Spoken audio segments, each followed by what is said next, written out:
السلام علیکم ورحمۃ اللہ وبرکاتہ۔ الحمدللہ، آج ہم سورۃ بقرہ کی آیت نمبر 68 کا ترجمہ اور مختصر تشریح بیان کریں گے۔ وَإِذْ قَالَ مُوسَىٰ لِقَوْمِهِ، اور جب کہا موسیٰ علیہ السلام نے اپنی قوم سے، إِنَّ اللَّهَ يَأْمُرُكُمْ، بے شک اللہ تعالیٰ تم کو حکم دیتا ہے، أَن تَذْبَحُوا بقرہ، کہ تم ذبح کرو ایک گائے کو۔ قَالُوا أَتَتَّخِذُنَا، انہوں نے کہا کیا آپ نے بنا لیا ہے ہزوا، ہمارے ساتھ مذاق۔ قَالَ أَعُوذُ بِاللَّهِ، کہا کہ میں اللہ کی پناہ مانگتا ہوں، ان اکون من الجاہلین، کہ میں ہو جاؤں جاہلین میں سے۔ اس آیت میں ایک اہم واقعہ بیان کیا گیا ہے کہ بنی اسرائیل میں ایک شخص قتل ہوا تھا جو کہ بہت مالدار تھا، لیکن قاتل کا پتہ نہیں چل رہا تھا، تو لوگوں میں جھگڑا بڑھ گیا۔ تو اللہ تعالیٰ نے حضرت موسیٰ علیہ السلام کے ذریعے حکم دیا کہ ایک گائے کو ذبح کریں۔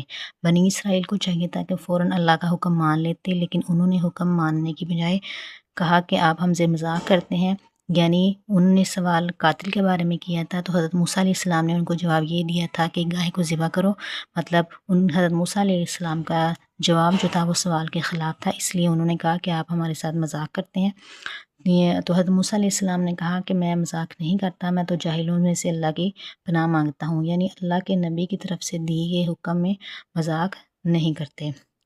بعد کی آیات میں بنی اسرائیل نے بار بار گائے کے بارے میں غیر ضروری سوالات کیے، جس کی وجہ سے ان پر حکم مزید سخت ہوتا گیا۔ ہمیں اس سے یہی سبق ملتا ہے کہ اللہ کے حکم کو فوراً قبول کرنا چاہیے، یعنی نبی ہمیشہ سچ بولتے ہیں اور اللہ کا پیغام پہنچاتے ہیں۔ دین کے معاملے میں بلا ضرورت سوالات کرنا اور حکم سے بچنے کی کوشش کرنا درست نہیں ہے۔ السلام علیکم۔